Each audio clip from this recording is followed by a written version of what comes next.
ऐसी भूमि है जिस भूमि पर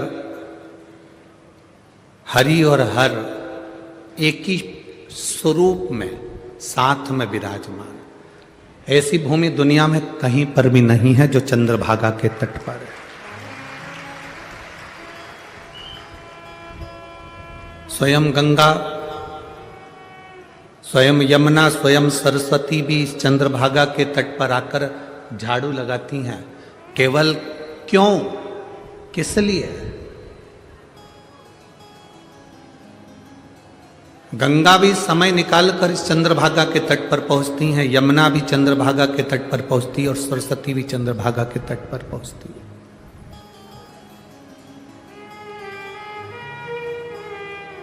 एक बार गंगा जी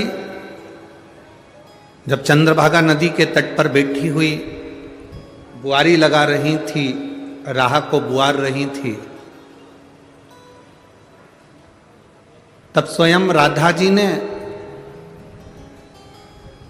गंगा जी से बात करी थी। आज भी पंढरपुर के हरिविठल के मंदिर में राधा जी का मंदिर है। आप लोगों ने दर्शन किए? जम के तो बोलो जरा, करें। पंढरपुर में हरिविठल जी के मंदिर में राधा जी का मंदिर है।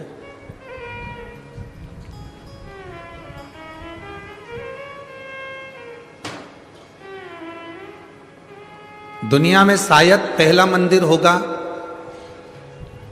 जो रुक्मणी जी भी मंदिर के अंदर है और राधा जी भी मंदिर के अंदर है। शायद दुनिया में पहला मंदिर है जहां रुक्मणी भी है और राधा भी है।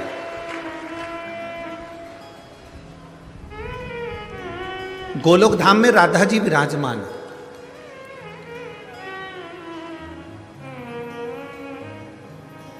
भगवान कृष्ण के साथ में राधा जी बैठी हुई है। राधा जी ने देखा रोज गंगा मैया जाती है चंद्रभागा नदी के तट पर जाकर बुआरी काटती है, झाड़ू लगाती है। अब गंगा जी को रोज झाड़ू लगाते लगाते देखना तो राधा जी के मन में थोड़ी उत्सुकता जागी। आप में से कई लोग ऐसे होंगे जिनके मन में उत्सुकता होगी, आखिर ये सीहोर वाला महाराज कथा करने जाता है, लोग इतनी संख्या में पहुंचते हैं, आखिर कथा में ऐसा है क्या? आधे तो कथा सुनने आए होंगे और आधे ये देखने के लिए आए होंगे कि आखिर कथा में क्या है।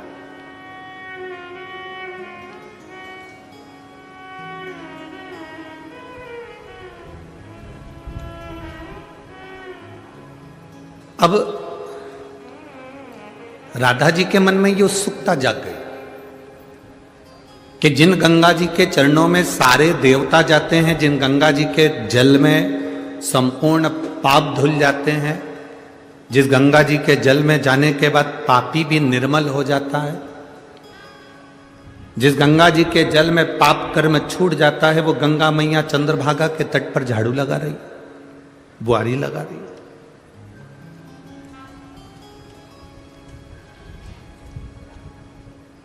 मैं पंढरपुर के इस पवित्र भूमि से कहना चाहूंगा, जैसे महाराष्ट्र का गौरव है छत्रपति शिवाजी महाराज, जैसे महाराष्ट्र का गौरव है छत्रपति शिवाजी महाराज, उसी तरह महाराष्ट्र की सबसे बड़ी दौलत है, डायमंड हीरा है वारकरी समाज। ये डायमंड हीरा है। वारकरी समाज कोई, वारकरी के अंतर्गत ये ना सोचें कि एक साधारण सा पंथ है, उन्होंने भजन गाया, कीर्तन करा, हरि विठ्ठल पांडुरंगा, हरि विठ्ठल रामकृष्ण हरि का स्मरण किया तो वारकरी। ना ना ना, वो महाराष्ट्र का डायमंड है, वो महाराष्ट्र का हीरा है।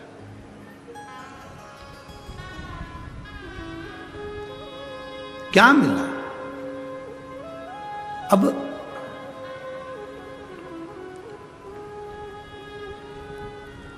राधा जी के मन में एक संशय जाग गया और राधा जी के मन में जो संशय जागा वो बड़ा विचित्र संशय था। कि जिन गंगा जी के पास जाकर पापियों के पाप धुल जाते हैं, जिन गंगा जी के पास जाकर लोग अब स्नान कर कर पाप धो बैठते हैं, वो गंगा चंद्रभागा के तट पर।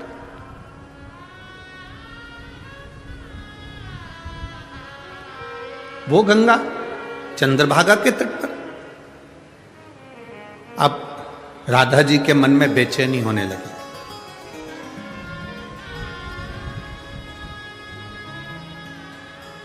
तुरंत राधा जी ने भगवान कृष्ण के पास बैठी थी और मन में उच्चिष्टता थी। कभी कभी पति पत्नी साथ में रहते हैं, सोफे पर बैठे रहते हैं, दोनों साथ में घूम रहे हैं, बैठे हैं, चल रहे हैं, फिर रहे हैं, पर कभी कभी ऐसा होता है कि पत्नी पति से कह देती है, तुम्हारा ध्यान कहाँ है? दोनों साथ बैठे हैं, बात कर रहे हैं, बैठे बैठे चर्चा कर रहे हैं, इसके बाद भी पत्नी पति से कह देती है, तुम्हारा ध्यान कहाँ है? क्यों? क्योंकि उसका ध्यान कहीं मोबाइल में होगा या कुछ सोच रहा होगा या विचार कर रहा होगा, तो ध्यान भटका हुआ होता, तो उसके स्मरण में नहीं।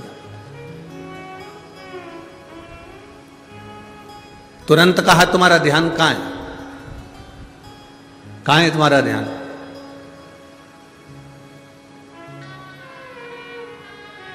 उसी तरह भगवान कृष्ण राधा जी के पास में बैठे हैं और भगवान कृष्ण राधा जी से कह रहे हैं, राधा तो 3 दिन से मेरे साथ में है। राधा तो 3 दिवस से मेरे साथ में है, पर एक बात मैं तुझसे कहना चाहता हूं राधा, तेरा ध्यान मेरे साथ में नहीं है।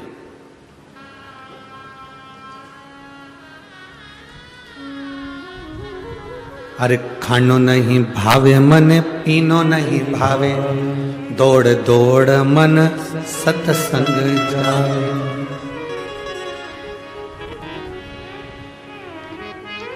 तेरा ध्यान कहाँ है राधा? तेरा चित्त कहाँ है? राधा जी कहती हैं, प्रभु बस पूछो मती कि मेरा ध्यान कहां पर है। भगवान कृष्ण कहते हैं, मेरे करीब में रहने के बाद भी अगर तेरा ध्यान मेरे में नहीं है और दूसरे में लगा हुआ है, तो ये श्रेष्ठता थोड़ी ना। पंढरपुर की पवित्र भूमि पर आने के बाद, आप शिव महापुराण की कथा में आने के बाद, यदि आपका मन इस पवित्र कथा में नहीं लग पाया, इस पवित्र कथा में आपका चित्त नहीं लग पाया, तो समझ लेना कि इतनी दूर आने के बाद स्वयं कैलाशपति जिस भूमि पर आकर हरि विठ्ठल के सिर पर बैठ गए थे, प्रथम वारकरी कहलाए थे, ऐसी पवित्र भूमि पर कथा सुनने के बाद अगर आप पंढरीनाथ के दिल से नहीं बैठ पाए या दिल से नहीं जुड़ पाए, तो तुम्हारा जीवन बेकार।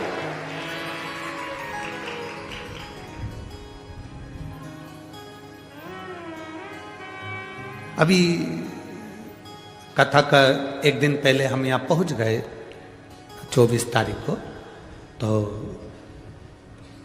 पाटिल जी बोले, सांसद जी बोले और सभी लोग बोले कि सुबह 10 बजे का दर्शन करना है। दर्शन करने के लिए हम, ठाकुर जी ने बुलाया, हरि विठ्ठल ने, वहाँ पहुँचे, क्योंकि उनकी आज्ञा बिना कुछ नहीं हो सकता। पंढरपुर का पत्ता भी पंढरीनाथ के बिना हिल नहीं सकता, यह बिल्कुल सत्य है। पत्ता भी नहीं हिल सकता।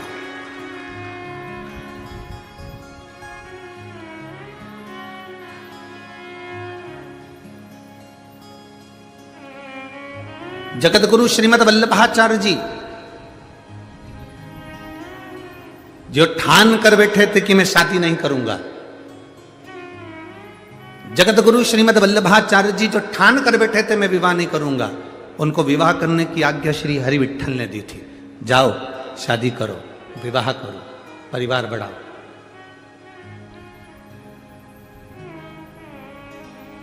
तब श्रीमद वल्लभाचार्य जी के घर में जो लाल जी प्रगटे, उनके घर में जो बेटे का जन्म हुआ, जो लाल जी प्रगट हुए, उनका नाम ही श्री विठ्ठल नाथ रख दिया था,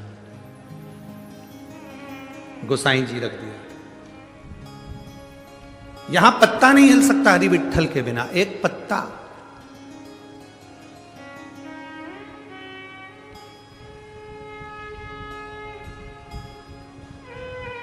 ठाकुर जी ने आज्ञा करी, पाटिल जी कहे कि सुबह 10 बजे का दर्शन करने गए और ठाकुर जी का दर्शन किया। खूब सुंदर। ट्रस्टी महोदय अध्यक्ष जी से मिलना हुआ, उनसे भी। अब कई लोग वहां कह रहे थे कि फोटो खींचने वाले, गुरुजी इधर देखो। फोटो वाले कह रहे थे गुरुजी इधर देखो। अब दिल तो उसने चुरा रखा था, इधर देखूं भी तो कहां देखूं। अब जिसको देखने के लिए तरस गए, इतनी जिंदगी निकाल दी जिसको देखने के लिए, और उसके पास जाने के बाद भी अगर तुम्हें देखूं तो फिर क्या खाते खा। वहां पहुंचने के बाद तो उससे निगाह मिलना चाहिए जिसके सम्मुख में आप पहुंचे हो। उसके पास पहुंचने के बाद उससे थोड़ा विचार करना चाहिए। गजब मेरे पांडुरंगा, हरि विठ्ठल, गजब। अपने भक्तों के लिए कमर पर हाथ रखकर खड़े रहते, खड़े, गजब।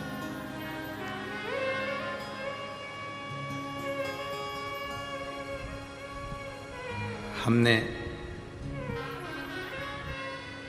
हमारे वो माननीय ट्रस्टी महोदय ने कहा, पाटिल जी ने भी कहा कि यहाँ सिर नवाइए, सिर लगाइए।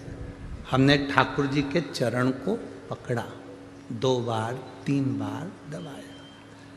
उन्होंने कहा सिर, हमने कहा हाथ से दबा ले। तो बोले दबा क्यों रहे हो? हमने कहा खड़े खड़े पांव दुख गए होंगे, इतने सालों से खड़ा हुआ। खड़ा है बहुत समय से। वारकरी 500 किलोमीटर, 800 किलोमीटर, 600 किलोमीटर, 400 किलोमीटर दूर से पैदल हरि विठ्ठल, पांडुरंगा, रामकृष्ण हरि, विठ्ठल विठ्ठल विठ्ठल करते करते जब यहाँ पहुँचते होंगे ना, और जब उसके सामने जाते होंगे, मेरा विश्वास कहता है मेरे विठ्ठल उससे कहते जरूर होंगे, आ गया मेरे नजदीक, आ मेरे गले लग जा। कहते हैं, उसको पहचानते हैं। दुनिया में सारे संप्रदाय होंगे, पर वारकरी संप्रदाय एक ऐसा संप्रदाय जो हरि विठ्ठल को पहचानता, और हरि विठ्ठल वारकरी को पहचानता।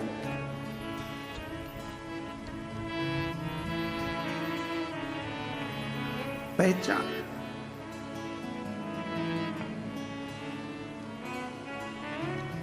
कभी कभी तो हमको स्मरण भी आ रहा था कि तुझसे मिलने के लिए तेरी कसम। आज मिलन हुआ, दर्शन हुआ। फिर बोले पाटिल जी की गुरुजी मंदिर की प्रदक्षिणा है, बहुत भीड़ है, गाड़ी में बैठ के लगा लेना, शीशे की गाड़ी है, ऊपर से हाथ हिला देना। हमने पाटिल जी से काम हाथ हिलाने आए ही नहीं, हम तो यहाँ दिल लगाने आए हो। और हमने कहा तुम भी उतरो, सांसद जी से कहा तुम भी उतरो। यहाँ आने के बाद कोई सांसद नहीं, और पाटिल जी तुम कितनी भी तुम्हारे गन्ने की शक्कर की मिल हो, उससे कोई मतलब नहीं, उतरो नीचे, चलो पैदल पैदल। क्योंकि यहाँ मेरे कैलाश अधिपति भगवान शंकर जब पंढरपुर की पवित्र भूमि पर आए थे तो चंद्रभागा के तट पर गए थे, और चंद्रभागा के तट पर जब पहुंचे उस समय पर नंदी उनसे कह रहा था मेरे ऊपर बैठ जाओ, मैं तुम्हें मंदिर तक लेकर जाता हूं। मेरे शंकर भगवान ने नंदी को त्याग दिया था। पंढरपुर एक पवित्र भूमि जहां पर हनुमान जी के मंदिर के आगे नंदी बैठा है, शंकर जी के साथ नंदी नहीं है, क्योंकि उन्होंने नंदी को त्याग दिया। यहां मैं यहां तो मिलने के लिए आया हूं, छोड़ा। और मेरे भोलेनाथ ने पूरे पंढरपुर में हरि विठ्ठल के लिए आवाज लगाई, विठ्ठल विठ्ठल विठ्ठल विठ्ठल विठ्ठल। उधर मेरे हरि विठ्ठल आवाज लगा रहे थे, हर हर महादेव, हर हर महादेव। रुक्मणी जी के कानों में शब्द गया, आज क्या बात है, मेरे हरि विठ्ठल हर हर महादेव कर रहे हैं, क्या बात है। भगवान नारायण बोले आज कैलाश अधिपति मेरे शंकर मुझसे मिलने के लिए आए हैं, आज मेरा इष्ट मुझसे मिलने के लिए आया, और शंकर कहते मेरा इष्ट से मैं मिलने के लिए आया, दोनों मिलना चाहते। जो परिक्रमा करी, वारकरी का मतलब ही यही होता है, वारी करी मतलब आप आए हैं, आपने हरि विठ्ठल की परिक्रमा करी है, और एक बार नहीं कई बार करी है। जो एक बार हरि विठ्ठल की परिक्रमा कर लेता है मंदिर की, वो वारकरी हो जाता है। उसको फिर कुछ सुहाए ना सुहाए, वो वारकरी हो गया, वारकरी। बोल बम का नारा है। आप और हमने परिक्रमा करी, आप भी वारकरी हो गए, हम भी वारकरी हो गए। परिक्रमा कर कर जिसने हरि विठ्ठल के मंदिर की परिक्रमा कर ली, समझ लो वो हरि विठ्ठल का हो गया।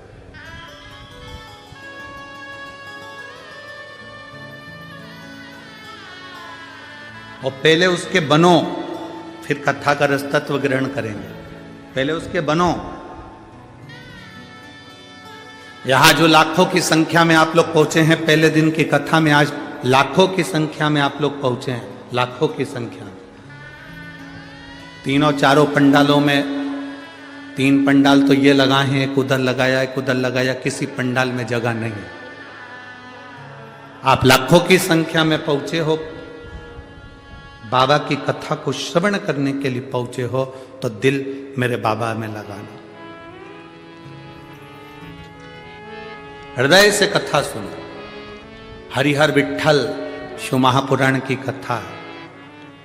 राधा जी का दिल नहीं लगा, राधा जी का चित्त नहीं लगा, बेचैनी है राधा जी के मन में, क्योंकि उनके मन में जो चल रहा है कि गंगा, जिसमें गंगा के जल में लोग स्नान करते और पाप धो देते, और वो चंद्रभागा के तट पे झाड़ू लगा रही है, बुआरी लगा रही है। ये थोड़ा टेंशन तो रहता है ना, चिंता तो रहती है।